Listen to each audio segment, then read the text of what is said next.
आज हम लोग बात कर रहे हैं संपत्ति के अधिकार।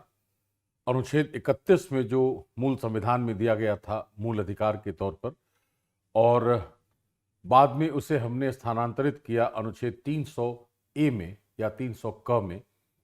दोनों को साथ लेकर हम लोग बात करेंगे आज, और उसके अलग अलग आयामों पर चर्चा करेंगे जो हमारी परंपरा है इस लेक्चर सीरीज में, कि उसके मूल बातें क्या हैं, और उसका विश्लेषण भी करेंगे और यह देखेंगे कि उसका संवैधानिक, राजनीतिक, प्रशासनिक और सामाजिक आर्थिक जो पक्ष है वो कैसा है।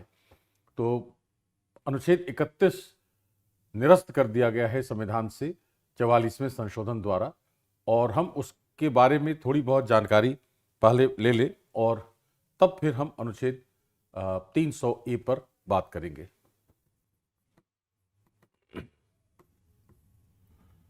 अनुच्छेद 31 में जो प्रावधान था वह यह था कि संपत्ति के अनिवार्य अर्जन से संबंधित यह अनुच्छेद था। संपत्ति का अनिवार्य अर्जन, कंपल्सरी एक्विजिशन ऑफ प्रॉपर्टी, और यह कहा गया था कि किसी व्यक्ति को विधि के प्राधिकार के बिना उसकी संपत्ति से वंचित नहीं किया जाएगा। तो यह कहा गया था कि अगर संपत्ति से वंचित करना है किसी को तो विधि का प्राधिकार होना चाहिए।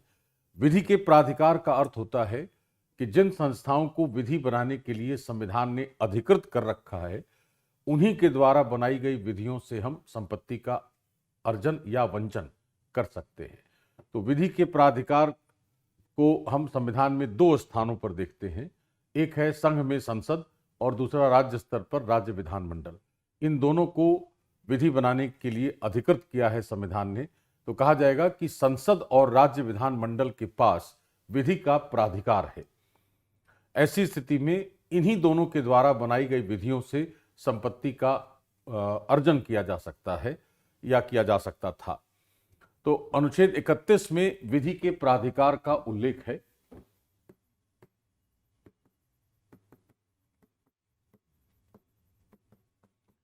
जिसका अर्थ होता है संविधान द्वारा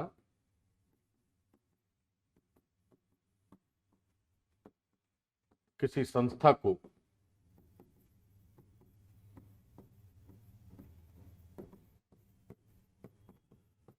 विधि निर्माण के लिए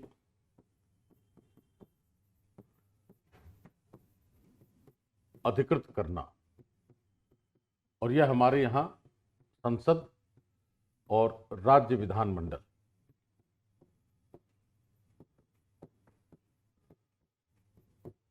दोनों को प्राप्त है।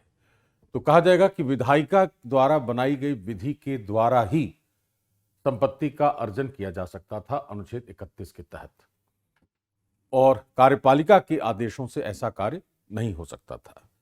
एक बात तो यह थी। दूसरी बात यह थी कि जब हमने मूल अधिकार दिया था संविधान में, तो इसका अर्थ यह है कि व्यक्ति को हमने आर्थिक स्वतंत्रता दी थी, और व्यक्ति को आर्थिक स्वतंत्रता देने का जो वैचारिक पक्ष है वह उदारवाद है।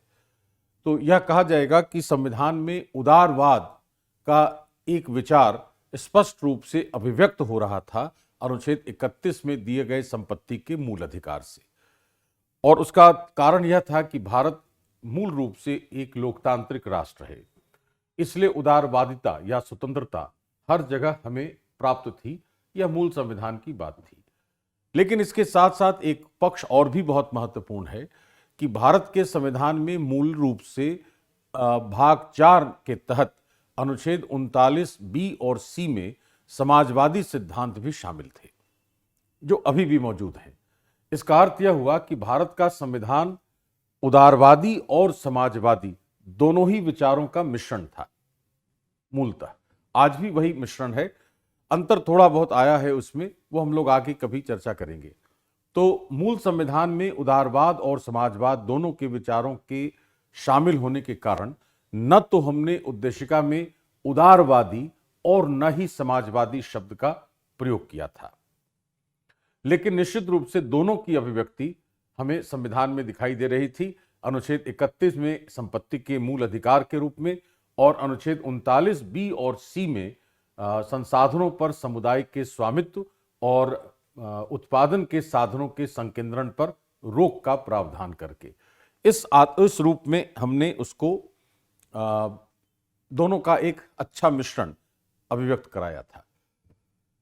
लेकिन मूल रूप से भारत के समाजवादी होने और न्याय उपलब्ध कराने की दृष्टि से जब हमने पहला संशोधन किया 1951 में, तब हमने अनुच्छेद 31A, B और 9वीं अनुसूची को जोड़ा और भूमि सुधार के कार्य आरंभ किए, जिससे यह कहा जा सकता है कि पहला जो संविधान संशोधन था उसने भी भारत के संविधान में समाजवादी बातों को या समाजवादी सिद्धांतों को सुदृढ़ता प्रदान की थी। अब 1976 में हमने उद्देशिका में शब्द जोड़ दिया समाजवादी 42वें संशोधन से। जैसे समाजवादी हमने उसमें डाला तो उससे यह स्पष्ट हो गया कि भारत का संविधान प्रत्यक्ष रूप से समाजवादी था। ऐसी स्थिति में हम व्यक्ति को आर्थिक स्वतंत्रता नहीं दे सकते थे, इसलिए संपत्ति के मूल अधिकार और उद्देशिका में उल्लिखित समाजवादी शब्द के बीच एक परस्पर अंतर्विरोध उत्पन्न हो गया था। इसी अंतर्विरोध को समाप्त करने के लिए 44वें संशोधन 1978 से अनुच्छेद 31 को निरस्त कर दिया गया। इसके साथ साथ जो व्यक्तिगत स्तर पर मूल अधिकार था संपत्ति का अनुच्छेद 19(1)(f) में, उसको भी हमने निरस्त कर दिया 44वें संशोधन से। और इसी संशोधन से हमने अनुच्छेद 300A में संपत्ति के अधिकार को विधिक अधिकार के रूप में शामिल कर दिया। तो दो तीन बातें हमें इसमें ध्यान में रखनी है। पहली बात यह है कि मूल संविधान में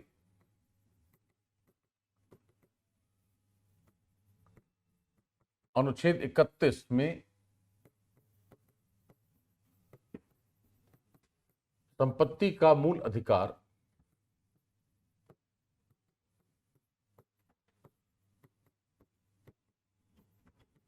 उदारवादी विचारों की अभिव्यक्ति थी।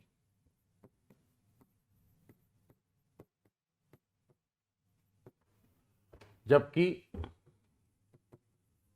अनुच्छेद 39B और C में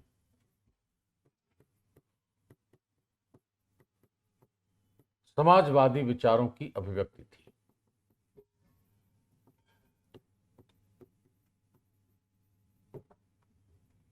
अतः उद्देशिका में उदारवादी या समाजवादी शब्द का उल्लेख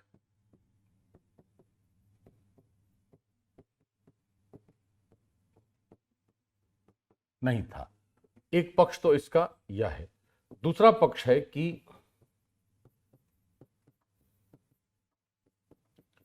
पहले संशोधन अधिनियम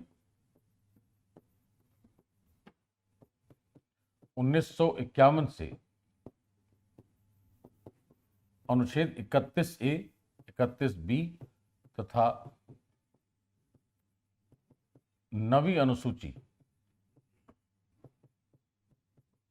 जोड़कर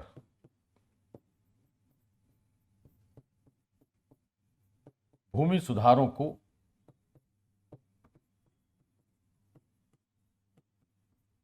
संवैधानिक आधार दिया गया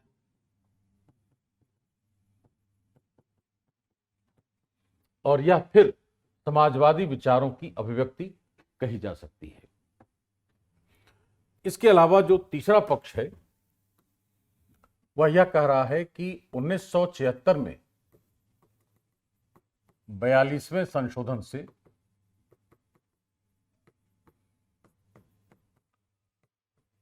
अनुच्छेद 1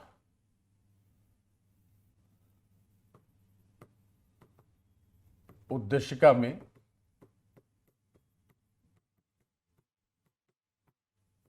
समाजवादी शब्द जोड़ा गया। इससे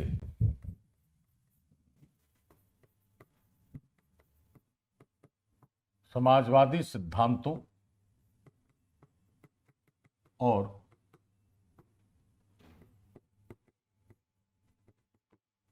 संपत्ति के मूल अधिकार जो अभिव्यक्त क्या कर रहे थे, आर्थिक स्वतंत्रता को, के बीच अंतर विरोध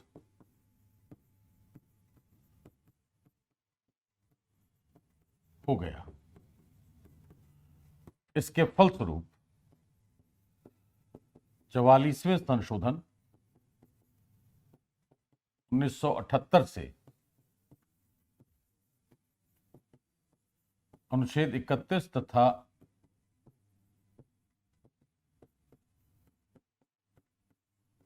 एफ को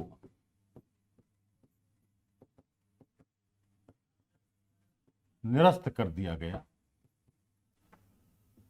मूल रूप से समाजवादी हो गया भारत, इसलिए ऐसा हमने काम कर तो दिया। लेकिन यह भी ध्यान रखना आवश्यक है कि समाजवादी शब्द जोड़े जाने के बावजूद भारत का लोकतंत्र जैसा था वैसा सुरक्षित था, इसलिए कुछ न कुछ उदारवाद के गुण विद्यमान थे। इसलिए हम संपत्ति का अधिकार तो छीन नहीं सकते थे, हमें उसे देना ही था, लेकिन उसकी प्रकृति बदलना आवश्यक हो गई थी। ऐसी स्थिति में हमने संपत्ति के अधिकार को मूल अधिकार के बदले विधिक अधिकार बना दिया। अब इसके बाद आगे है कि इसी कारण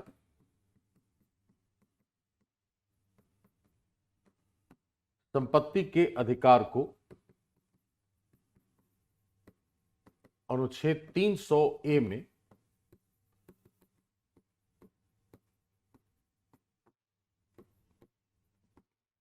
विधिक अधिकार के रूप में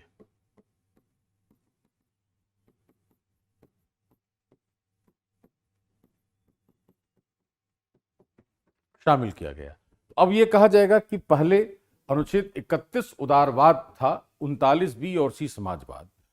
आज की तारीख में कहा जाएगा कि अनुच्छेद 300A में जब विधिक अधिकार के रूप में संपत्ति का अधिकार है तो वह हमारे लोकतंत्र होने की पुष्टि करता है, और 39 बी और सी और उद्देशिका का जो समाजवादी शब्द है वो हमारे समाजवादी होने की पुष्टि करता है। तो आज भी हमने उसके बीच संतुलन बना रखा है, इसमें कोई संदेह नहीं है।